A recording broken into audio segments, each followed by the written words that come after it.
আসসালামু আলাইকুম ওয়া রাহমাতুল্লাহি ওয়া বারাকাতুহু। সময়ত মুমিন মুসলমান দিনী ভাই বোনেরা, আশা করি আল্লাহ পাকের অশেষ মেহেরবানিতে আপনারা ভালো আছেন, সুস্থ আছেন। আপনাদের দোয়ায় আল্লাহ পাকের অশেষ মেহেরবানিতে আমিও ভালো আছি, সুস্থ আছি, আলহামদুলিল্লাহ। সময়ত ভিউয়ার্স, আপনারা দেখছেন আমরা মুমিন মুসলমান ইউটিউব চ্যানেল, সঙ্গে আছি আমি মোহাম্মদ ওয়ালিউল্লাহ। সময়ত ভিউয়ার্স, আজকে এমন একটা গুরুত্বপূর্ণ, একটা শক্তিশালী, পরীক্ষিত তদবির আপনাদের সামনে হাজির করছি, যেটা উপস্থাপন করছে অত্যন্ত গুরুত্বপূর্ণ এবং শক্তিশালী এক পরীক্ষিত তদবির। এটা যদি আপনি একবার জীবনে হাসিল করতে পারেন, এটা যদি আপনি একবার সাকসেসফুল করতে পারেন, এমনটা করে আপনি অসাধ্য অনেক কাজ আপনি সাধ্য করতে পারবেন ইনশাআল্লাহ আজিজ। তো যাই হোক, আমলটি বলার পূর্বে আপনাকে বলি, আপনি যদি আমার এই চ্যানেলের নতুন দর্শক হয়ে থাকেন এবং এই রিলেটেড নিত্য নতুন ভিডিও পেতে চান এবং শিখে নিতে চান, তাহলে আমাদের এই চ্যানেলটি সাবস্ক্রাইব করে দিন এবং পাশে থাকা বেল আইকনটি অল করে দিন, যাতে করে আমি যখনই এই রিলেটেড নিত্য নতুন ভিডিও আপলোড দেব, আপনার মোবাইলে একটা নোটিফিকেশন যাবে। সেখান থেকে আপনি অতি সহজেই আমলগুলো দেখে নিতে পারবেন এবং শিখে নিতে পারবেন। তো চলুন ভিউয়ার্স, কথা না বলে সরাসরি আমলে চলে যাই। আমলটি হলো আয়াতুল কুরসির শক্তিশালী মুয়াক্কেল সরাসরি হাসিল করার একটা আমল। এই আমলটি আমি যেভাবে বলি, যে পদ্ধতিতে করতে বলি, সেই পদ্ধতিতে যদি আপনি করে নিতে পারেন, আপনার আর কোনো ওস্তাদের পিছনে ঘুরতে হবে না, কোনো কোনো মুদাব্বিরের পিছনে ঘুরতে হবে না, কোনো তান্ত্রিকের পিছনে ঘুরতে হবে না ইনশাআল্লাহ আজিজ। অনেকে কি করে, অনেকে তান্ত্রিকের পিছনে ঘুরে। আসলে আপনারা যে তান্ত্রিকের পিছনে ঘোরেন, এটা তো আদৌ আপনারা ঠিক করেন না। কারণ তান্ত্রিকের কাজ হলো তন্ত্র মন্ত্র দিয়ে কাজ করা। আপনারা এই কাজটা করে ইহকাল এবং পরকাল বরবাদ করবেন না। তো যাই হোক, ওইদিকে না যাই, আমি সরাসরি আমলে চলে যাচ্ছি। আমলটি হলো আয়াতুল কুরসির শক্তিশালী মুয়াক্কেল সরাসরি আপনার সামনে হাজির হবে। আমি যেভাবে বলি, যে পদ্ধতিতে করতে বলি, সেই পদ্ধতিতে যদি করে নিতে পারেন ইনশাআল্লাহ আজিজ, একেবারে সামনাসামনি আপনার সামনে একেবারে হাজির হয়ে যাবে।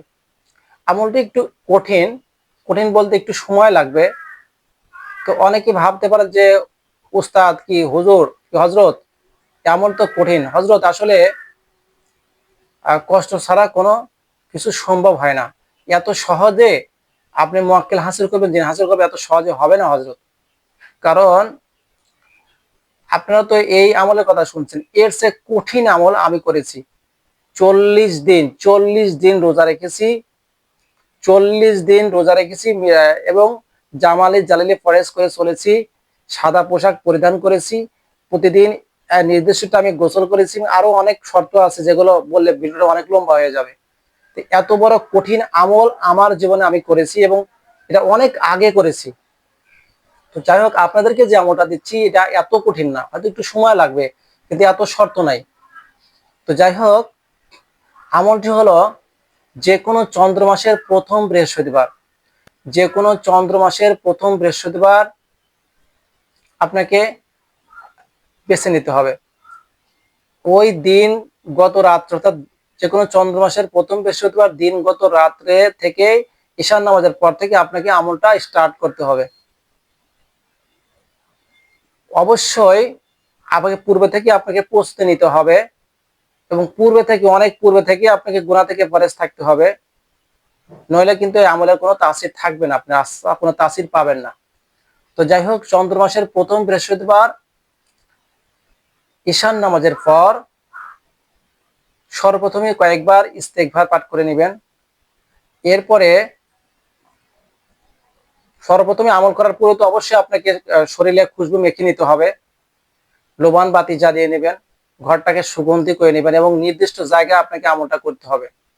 নির্দিষ্ট ঘরে আপনাকে আমল করতে হবে। যে ঘরে আমল করবেন, যে স্থানে আমল করবেন, সেখানে কেউ যেতে পারবে না এবং আপনি যে আমল করছেন কেউ যেন বুঝতে না পারে। গোপনীয় ভাবে আপনাকে আমলটা করতে হবে এবং আপনাকে ডিস্টার্ব করবে এবং কেউ যেন না যায়, বা ওই ঘরে যেন কেউ না যায়, এমন একটা নির্জন ঘর আপনাকে বেছে নিতে হবে। এরপর শক্তিশালী আপনাকে আপনার শরীরটাকে হেসার করে নেবেন, যাতে করে কোনো সমস্যা না হয়, শিবলি যাতে আপনাকে ডিস্টার্ব করতে না পারে। এরপরে আমলে বসে যাবেন। আজ ঈশান নামাজ শেষ করে আমলে বসে যাবেন, কয়েকবার ইস্তেগফার পাঠ করবেন। এরপর দরুদে ইব্রাহিম 11 বার পাঠ করবেন। কয়বার পাঠ করবেন? 11 বার। দরুদে ইব্রাহিম 11 বার পাঠ করবেন। এরপর আয়াতুল কুরসি 313 বার পাঠ করবেন। 313 বার পাঠ করবেন আয়াতুল কুরসি। এরপর পুনরায় দরুদে ইব্রাহিম 11 বার পাঠ করবেন। এভাবে আপনাকে বিরতিহীনভাবে 41 দিন, টানা 41 দিন বিরতিহীনভাবে আমলটা করতে হবে এবং খুশুর সাথে, অর্থাৎ খুব ভক্তি সহকারে আপনাকে আমলটা করতে হবে। এই আমল চলাকালীন অবস্থায় আপনার সামনে অনেক কিছু পরিলক্ষিত হবে, আপনি অনেক কিছু অবলোকন করতে পারবেন। এই বিষয়গুলো কারো কাছে শেয়ার করা যাবে না, কারো কাছে বলতে পারবেন না যে আমি আজকে এই জিনিস দেখেছি, এই সিমটম গুলো দেখেছি। এগুলো কারো কাছে একমাত্র আপনি জানবেন, আল্লাহ পাক জানবে। এছাড়া কেউ জানবে না যে আপনি এইগুলো দেখছেন। এটা কারো কাছে প্রকাশ করতে পারবেন না। এভাবে বিরতিহীনভাবে আপনাকে 41 দিন আমল করবেন। লাস্ট যেদিন হবে সেই লাস্টের দিন, অর্থাৎ শেষের দিন একজন মুয়াক্কিল আপনার সামনে হাজির হবে, অর্থাৎ আয়াতুল কুরসির মুয়াক্কিল আপনার সামনে একজন নূরি মুয়াক্কিল এসে হাজির হয়ে যাবে, সরাসরি হাজির হবে, আপনি স্বচক্ষে দেখতে পারবেন ইনশাআল্লাহ আজিজ। এরপর উনি হয়তো আপনাকে সালাম দিবে, এরপর সালাম বিনিময় হবে, এরপর ওনার সাথে কুশলাদি বিনিময় করবেন।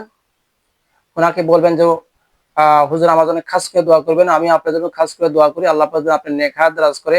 এরকম ভাবে ওনার সাথে মহব্বতটা বাড়াবেন। এরপর ওনাকে ওয়াদা করবেন যে আমার কোনো ক্ষতি করবেন না, আমার পরিবারের কোনো ক্ষতি করবেন না। এভাবে ওনাকে ওয়াদা করাবেন, আল্লাহর নামে কসম কাটাবেন।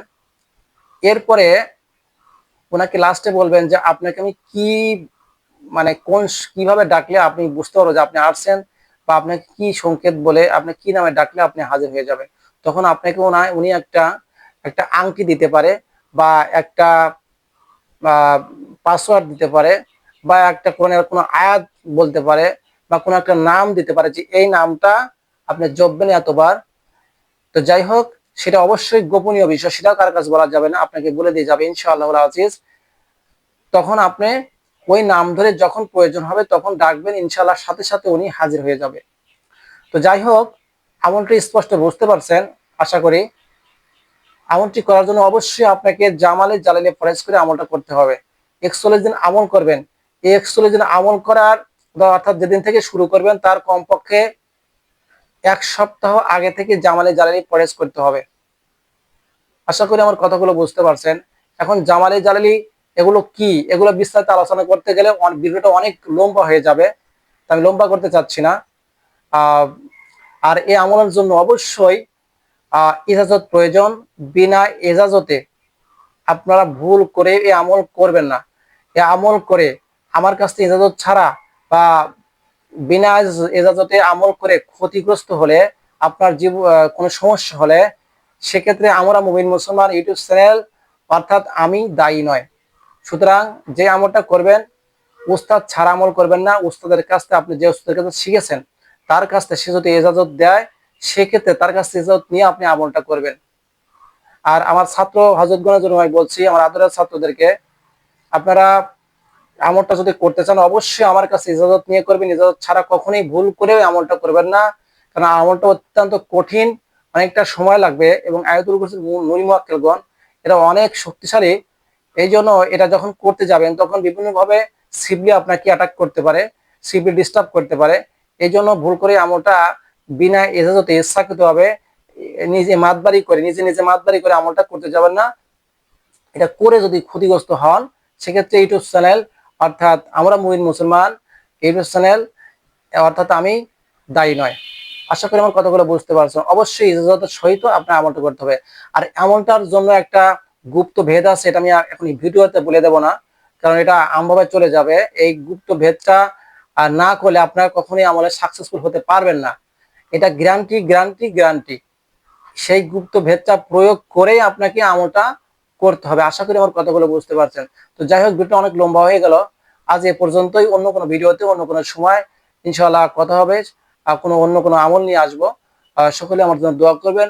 আমি আপনাদের সকলের জন্য দোয়া করি। আল্লাহ পাক আপনাদের সকলকে যেন নেক হায়াত দারাজ করে, মনে নেক আশাগুলো পূরণ করে দেয়।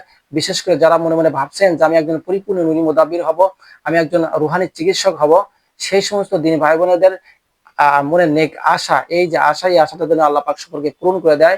শুধু তাই নয়, যে পথে চললে আল্লাহ পাক এবং রাসূল সাল্লাল্লাহু আলাইহি ওয়াসাল্লাম রাজি খুশি, সেই পথে যেন সকলকে পরিচালিত করে এবং আমাকেও যেন পরিচালিত করে। সকলেই বলি আমিন। আসসালামু আলাইকুম ওয়া রাহমাতুল্লাহি ওয়া বারাকাতুহু।